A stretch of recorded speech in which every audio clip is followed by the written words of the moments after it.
사도행전 4장.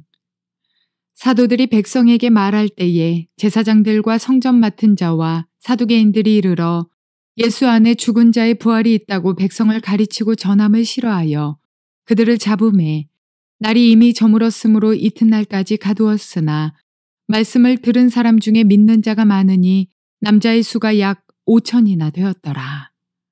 이튿날 관리들과 장로들과 서기관들이 예루살렘에 모였는데 대제사장 안나스와 가야바와 요한과 알렉산더와 및 대제사장의 문중이 다 참여하여 사도들을 가운데 세우고 묻되 너희가 무슨 권세와 누구의 이름으로 이 일을 행하였느냐. 이에 베드로가 성령이 충만하여 이르되 백성의 관리들과 장로들아 만일 병자에게 행한 착한 일에 대하여 이 사람이 어떻게 구원을 받았느냐고 오늘 우리에게 질문한다면 너희와 모든 이스라엘 백성들은 알라. 너희가 십자가에 못 박고 하나님이 죽은 자 가운데서 살리신 나사렛 예수 그리스도의 이름으로 이 사람이 건강하게 되어 너희 앞에 섰느니라. 이 예수는 너희 건축자들의 버린 돌로서 집 모퉁이의 머릿돌이 되었느니라. 다른 이로서는 구원을 받을 수 없나니 천하 사람 중에 구원을 받을 만한 다른 이름을 우리에게 주신 일이 없음이라 하였더라. 그들이 베드로와 요한이 담대하게 말함을 보고 그들을 본래 학문 없는 범인으로 알았다가 이상히 여기며 또 전에 예수와 함께 있던 줄도 알고 또 병 나은 사람이 그들과 함께 서 있는 것을 보고 비난할 말이 없는지라. 명하여 공회에서 나가라 하고 서로 의논하여 이르되 이 사람들을 어떻게 할까? 그들로 말미암아 유명한 표적 나타난 것이 예루살렘에 사는 모든 사람에게 알려졌으니 우리도 부인할 수 없는지라. 이것이 민간에 더 퍼지지 못하게 그들을 위협하여 이후에는 이 이름으로 아무에게도 말하지 말게 하자 하고 그들을 불러 경고하여 도무지 예수의 이름으로 말하지도 말고 가르치지도 말라 하니 베드로와 요한이 대답하여 이르되 하나님 앞에서 너희의 말을 듣는 것이 하나님의 말씀을 듣는 것보다 옳은가 판단하라. 우리는 보고 들은 것을 말하지 아니할 수 없다 하니 관리들이 백성들 때문에 그들을 어떻게 처벌할지 방법을 찾지 못하고 다시 위협하여 놓아주었으니 이는 모든 사람이 그 된 일을 보고 하나님께 영광을 돌림이라. 이 표적으로 병 나은 사람은 40여 세나 되었더라. 좋은 날입니다. 성령님께서 오늘도 여러분의 심령 가운데 깊은 평안과 큰 확신 주시기를 주님의 이름으로 축복하여 드립니다. 오늘은 사도행전 4장 1절부터 22절까지의 말씀을 통해서 복음 전파의 가장 큰 장애 요소는 다름 아닌 두려움입니다 라는 제목으로 말씀을 전해드리려고 합니다. 많은 사람들이 생각을 합니다. 우리가 복음을 전가할 때 가장 큰 장애 요소가 뭔가? 신학교를 졸업하지 않아서 그래. 경험이 부족해서 그래. 지식이 없어서 그래. 다양한 방법으로 설명할 수 있지만 사실은 우리가 복음을 전거하는 데 있어 가장 큰 장애 요소는 우리 안에 있습니다. 바로 두려움이라는 거죠. 내가 복음을 전거하다가 사람들이 나를 비웃으면 어떡할까? 내가 복음을 전거하다가 감옥에 갇히면 어떡할까? 심지어는 내가 죽으면 어떡할까? 내 자식들은 어떻게 할까? 온갖 이 염려와 두려움 때문에 복음 전거하는 것이 주저하게 된다는 것이죠. 여러분, 우리가 복음 전거하는 것을 가장 싫어하는 자가 누굴까요? 마귀지요. 사단 마귀는 우리가 복음을 전거해서 사단의 손안에 있는 세상에 종살이하는 사람들을, 죄인들을 구원하여서 하나님의 자녀가 되게 하고 영원한 천국에 가게 하는 것을 가장 싫어합니다. 그 말은 우리가 복음 전거하는 가장 싫어한다는 것이에요. 우리가 복음 전거하는 것을 가장 미워한다는 것입니다. 그 말은 우리가 복음을 전거할 때 사단이 엄청나게 우리를 공격한다는 이야기입니다. 그 공격 중에 가장 주효하는, 가장 효과가 있는 공격이 뭔지 아십니까? 우리 마음속에 두려움을 심어주는 거예요. 이 두려움은 생각의 영역에 시작되어집니다. 온갖 인간적인 논리, 일반 사람들의 사고, 여러 것들이 내 마음속에 몰려와서 이렇게 하면 이렇게 되겠지, 감옥에 갇히면 어떻게 될까, 뭐 여러 가지 생각을 하게 되는 것이죠. 그 두려움 때문에, 그 염려 때문에 아예 입을 열지도 못하는 경우가 많이 있다는 것 아십니까? 그것이 하루 이틀 사흘날 하나의 라이프 스타일처럼 되어져서 두려움의 라이프 스타일 때문에 복음을 전가할 기회가 없어지는 것이죠. 안타까운 일입니다. 그런데 실제로 이 일들이 선교지에서도 목회 현장에서도 전도 현장에서도 일어난다는 사실을 알고 계십니까? 그것도 여러분과 저의 개인적인 삶 속에서. 이 말은 지혜 없이 아무 때나 복음을 아무 데나 증거하라는 것 아닙니다. 예를 들어서 사우디아라비아에 거기에 아랍인들이 성지순례 가지 않습니까? 그 한가운데 메카에서 예수 믿어라. 믿어야만 구원받는다. 믿지 않는 자는 지옥 간다. 그러면 당장 돌로 쳐 죽임을 당하겠죠. 물론 그 일을 통해서 예수 믿는 사람도 생기겠지만 하나님이 그렇게 부르셨다면 그 일을 해야 되겠지만 성령님이 말씀하지도 않았는데 인간적인 그런 담대함을 가지고 행하라는 이야기는 아닙니다. 지혜가 있어야 되고 성령님의 인도하심을 받아야 됩니다. 그런데도 불구하고 복음을 전가하는 자에게 있어야 될 가장 큰 그 성품 혹은 가장 큰 복음 전거의 특징이 무엇인가 하니 담대함이 있어야 된다는 것이죠. 두려움이 사라지는 순간 복음 전거의 능력은 사라지기 시작합니다. 왜 예수님께서 거의 살아난 12제자에게 아직 이 하나님께서 하늘로부터 아버지께서 약속하신 것을 받기까지는 이 성을 떠나지 말라. 예루살렘을 떠나지 말라. 쉽게 얘기해서 성령 받기 전에는 떠나지 말라. 왜 그랬습니까? 우리 인간적인 힘으로 하려고 하면 상황에 부딪힐 때 두려움이 임하기 때문이죠. 그래서 성령을 받으라고 했습니다. 성령 받고 나면 능력을 받게 된다. 증인의 능력, 담대함의 능력, 두려움을 벗어버리게 된다는 것이죠. 그래서 복음 전파자에게 가장 중요한 것은 바로 두려움을 이겨낸 담대한 복음 전파의 능력을 얻는 것이 매우 필요합니다.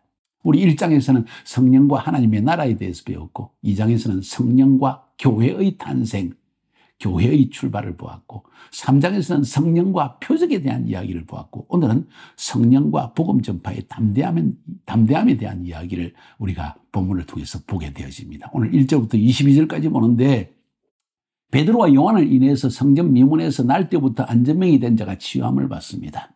이 일을 인해서 베드로가 솔로몬 행각에 모인 사람들에게 담대하게 복음을 전가합니다. 이를 인해서 수많은 사람들이 지금 예수를 믿게 되어집니다. 오늘 본문에 보니까 말씀을 들은 사람 중에 믿는 자가 많으니 남자의 수가 5천이나 되었더라. 남자만 5천명이가 그 당시에 예루살렘의 인구가 일반적으로 생각할 때 2만 5천에서 7만 5천 정도니까 예루살렘의 남자의 숫자가 기껏해야 5천에서 1만 5천 명 정도 되었다고 생각합니다. 물론 이것이 오순절 때 일어난 이야기라면 이야기는 달라지죠. 더 많은 사람들이 있었겠죠. 그러나 정상적인 그 당시 예루살렘의 인구가 2만 5천에서 7만 5천 정도로 추산된다는 거예요. 그러니까 5천 명에서 1만 5천 명의 남자들이 살고 있는데 5천 명이 구원받았으니까 그냥 예루살렘 전체가 복음으로 뒤덮여졌고 예수 믿게 되었다는 이야기입니다. 뭘 통해서? 표적을 통해서 날 때부터 안전병이 된 자를 이 거린을 참 길가에서 구걸하는 남자를 베드로와 요한이 예수 이름으로 구원하고 난 다음에 치유하고 난 다음에 이런 역사가 나타난다는 것이죠. 사단은 놀랍게도 보통 사람들이 아닌 혹은 기독교 바깥의 사람이 아닌 그 당시에 유대교의 핵심 리더라고 하는 종교 지도자를 통해서 이 일에 핍박을 가합니다. 두려움을 주기 위한 것이죠. 잘 들으세요. 두려움을 주기 위한 것입니다. 누굽니까? 오늘 본문에 보니까 1절에 사도들이 백성에게 말할 때 제사장은 제사를 담당하는 자고 백성들에게 말씀을 가르치는 자입니다. 성전을 맡은 자와 대제사장이겠죠. 사두개인들 그리고 바리새인들 말 안 나오지만 이들은 전부 말씀을 가르치는 자들입니다. 이들이 이르러서 백성을 가르침과 예수를 들어 죽은 자 가운데 부활하는 도를 전함을 싫어하고 백성들을 가르치는 걸 싫어한다는 거예요. 가르치는 권세는 우리에게만 있다. 신학교 졸업한 우리에게 있다. 유다이즘의 이 핵심 인물인 우리 제사장과 대제사장 사두개인들에게 이런 권세가 있는데 누가 이런 권세를 줬느냐? 가르치지 말라. 예수 가르치는 걸 싫어한다는 거죠. 예수를 들어 죽은 자 가운데 부활하는 도를 전함을 싫어하여 예수 이름과 그 예수 이름으로 말미암는 복음을 전하는 걸 싫어했다는 거죠. 누가 이 일을 행했을까요? 마귀가 이 일을 행합니다. 왜 행했을까요? 이 복음을 전하는 사도들에게 두려움을 주기 위해서 이 일을 해내는 거예요. 왜냐하면 오늘 여기 본문에 나오고 있는 제사장들과 선증 맡은 자와 사두개인들은 그 당시에 기득권자입니다. 종교 지도자입니다. 결정권자들입니다. 예수를 십자가에 못 박은 것처럼 그들도 십자가에 못 박을 수 있는 사람들이죠. 그러니까 그들이 못하게 하면 사도들의 마음속에 두려움이 일어나지 않겠습니까? 저희를 잡음의 날이 이미 저 먼 곳으로 이튿날까지 가두었으나 말씀을 들은 사람 중에 믿는 자가 많으니 남자의 수가 5천이 있더라. 5천 명이나 되는 사람이 예수를 믿게 된다. 조금 전에 설명한 것처럼 아마 예루살렘에 있는 남자들은 거의 다 복음을 들고 그중에 5천 명이 예수를 믿었다는 이야기입니다. 엄청난 부흥의 역사가 일어났다는 것이죠. 그러나 마귀는 이것을 싫어해서 그 당시에 종교 지도자요, 기득권자요, 그들을 죽일 수도 있다고 생각하는 이런 사람들을 통해서 사도들, 복음을 전가하는 사도들에게 두려움을 심어주려고 감옥에 집어넣습니다.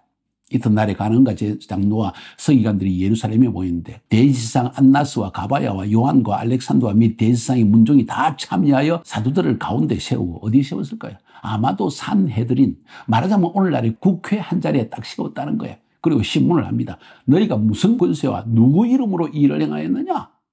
너희들 누가 이런 권세를 줬느냐? 그들은 기득권자입니다. 종교 지도자입니다. 그 당시에 이스라엘 땅에서 로마 정권과 결탁하여서 정권을 잡고 있는 자들입니다. 지금 자꾸 예수를 믿는 것 때문에 어려움이 생겨나는 게 잘못하면 사람들이 그들의 말을 듣지 않고 예수 믿는 이 사도들의 말을 들을 가능성이 많습니다. 뭔가 지금 심상치 않은 일이 벌어졌습니다. 기득권을 잃어버릴 가능성이 있다는 것이죠. 여러분 잘 들으세요. 우리가 복음을 전가할 때마다 사람들은 나에게 이익이 되느냐 안 되느냐 그것을 먼저 생각한다는 거예요.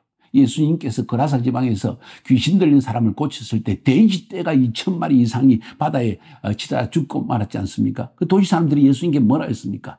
아이고 귀신 들린 사람을 해방시켜 주셔서 감사합니다. 축사시켰으니 감사합니다. 이렇게 말했나요? 아니요. 이 도시에서 떠나라고 했습니다. 왜? 그들에게 이익이 못 되니까. 돼지 농장이 망했지 않습니까? 사람들은 항상 이기적으로 움직인다는 거예요. 오늘 여기 본문에 나타난 이 대지상 안나스와 가야바와 요한과 알렉산더와 대지상의 문종들이 다 이런 일을 했다는 거죠. 그때 베드로가 성령이 충만하여 가로되 백성의 간음과 장로들아 만일 병인에게 행한 착한 일에 대하여 이 사람이 어떻게 구원을 얻느냐고 오늘 우리에게 질문하면 지금 이 성전 미문에서 앉아서 날 때부터 안전명이 된 이 사람이 어떻게 낫게 됐냐고 나에게 묻는다면 나는 이렇게 말할 수 있다 하면서 아주 복음의 핵심을 찔러서 이야기합니다. 너희와 모든 이스라엘 백성들은 알아라. 너희들이 알 권리가 있다. 알아야만 한다. 여러분 제가 종종 말씀드린 것처럼 복음을 알려야 합니다. 깨닫게 만들어야 됩니다. 심지어는 이 복음을 전하는 것을 싫어하는 대제사장들, 종교 지도자에게도 분명하게 이야기할 줄 알아야 된다는 거죠. 너희가 십자가에 못 박았고 하나님이 죽은 자 가운데 살리신 나사렛 예수 그리스도의 이름으로 부활하신 예수의 이름으로 이 사람이 건강하게 되어 너희 앞에 섰느니라. 이 예수는 너희 건축자들의 버린 돌로서 너희들이 집어 던져버렸다. 피소름 없다고. 그런데 집 모퉁이의 머릿돌이 되었니라. 가장 중요한 돌이 되어졌다. 기준점이 되어졌다. 이런 말을 던집니다. 다른 이로서는 구원을 얻을 수 없나니 천하 인간의 구원을 얻을 만한 다른 이름을 우리에게 준 적이 없음이니라 하고 담대하게 베드로와 요한이 이야기합니다. 신기하지 않습니까? 지금 마귀는 이 대지상과 그리고 이 장로들과 그리고 그러니까 산헤드린 전 이스라엘 민족을 대표하는 이 국회와 같은 자리에서 그들을 신문하고 있는데 두려워하지 않는 거죠. 권세자를 두려워하지 않습니다. 그들을 감옥에 넣을 수도 있고 죽일 수도 있습니다. 이스라엘 민족으로서의 그 권리를 박탈할 수, 시민권도 박탈할 수 있습니다. 그런데 베드로와 요한은 기탄 없이 두려움 없이 담대하게 이 이야기를 전합니다. 다른 이로서는 구원을 얻을 이름이 없나니 천하 인간의 구원을 얻을 만한 다른 이름을 우리에게 주신 일이 없느니라. 너희가 십자가에 죽은 그 예수가 바로 부활하였고 그가 바로 메시아라는 사실을 아주 핵심을 그들에게 담대하게 증거합니다. 놀랍지 않습니까? 누가 이런 담대함을 주었을까요? 성령님이십니다. 그래서 사도행전 1장에서 예수님께서 오직 성령이 너에게 임하시면 권능을 받고 내 증인이 될 것이라고 했고 사도행전 2장에서 오순절에 성령님이 그들에게 임하였고 3장에서 베드로와 요한을 통해서 이 성령님의 놀라운 감동으로 이 성전 미문의 안전뱅이가 치유받고 표적이 나타나기 시작했고 이로 말미암아 4,000명이 예수 믿고 이런 역사가 5,000명이 예수 믿고 이런 역사가 나타난다는 거예요. 사랑하는 여러분, 이건 굉장히 중요한 이야기입니다. 담대함. 누가 주었습니까? 성령님이 주었습니다. 무엇 때문에? 이런 사단이 우리에게 두려움을 심어 놓을지라도 성령님이 사단보다도 더 강하다는 걸 우리에게 보여주는 거예요. 할렐루야. 13절에 저희가 베드로와 요한이 기탐없이 말함을 보고 그 본래 학문 없는 범인으로 알았다가 이상히 여기며 또 그 전에 예수와 함께 있던 줄도 알고 또 병 나은 사람이 그들과 함께 쓰는 것을 보고 힐난할 말이 없는지라 명하여 공회에서 나가라고 서로 의논합니다. 뭐라고 행했을까요? 이 사람들을 어찌하고 저희로 인해서 유명한 표적이 나타난 것이 예루살렘에 사는 모든 사람에게 알려졌으니 우리도 부인할 수 없는지라. 이것이 민간에 더 퍼지지 못하게 저희를 위협하여 이후로는 이 이름으로 아무에게도 말하지 말게 하자. 이 큰일 났다. 지금 이 사람 때문에 진짜 예수 이름 때문에 날 때부터 안전명이 된 이 거린을 치유해 버렸으니 온 예루살렘 사람이 다 알고 있는데 이걸 못하게 할 수도 없고 어떻게 하면 좋으냐. 그러니까 이제는 이 이름으로, 예수 이름으로 전하지 못하게 하자. 두 가지 목적입니다. 예수 이름이 전파되지 못하는 것이고 두 번째로는 두려움을 그들에게 주려는 것이죠. 이것이 사탄 마귀가 하는 일입니다. 누구를 통해서? 하나님 안에서 진정으로 하나님을 만나지 못하고 예수 그리스도 안에서 거듭남의 체험을 가지지 못한 종교 지도자를 통해서 이 일을 행한다는 거예요. 여러분, 정확한 눈을, 안목을 가져야 됩니다. 기독교는 그냥 적당히 교리를 가르치고 사람들을 종교로 묶어내는 종교가 아니라 기독교는 살아계신 하나님을 만나는 삶의 체험입니다. 이 체험을 가진 자만이 성령으로 말미암아 거듭나서 그 심령 속에 두려움을 몰아낸 담대함으로 복음을 전가할 수 있다는 거예요. 여러분에게 이것이 있습니까? 한번 점검해 보세요. 혹시 부끄러워서 두려워서 복음을 전하지 못하고 있지는 않습니까? 어찌 보면 아직 성령님이 여러분에게 이 사람에게 전하라는 확증을 얻지 못해서 그런 거는 이제 이해가 갑니다. 그런데 그렇지 않고 주님이 말씀에 감동을 주시는데도 두려움 때문에 못한다면 여기에는 큰 문제가 있는 것입니다. 성령님이 말씀하시는데 마귀가 주는 두려움 때문에 복음을 전하지 못하는 자체의 문제가 있다는 것을 의미하는 것입니다.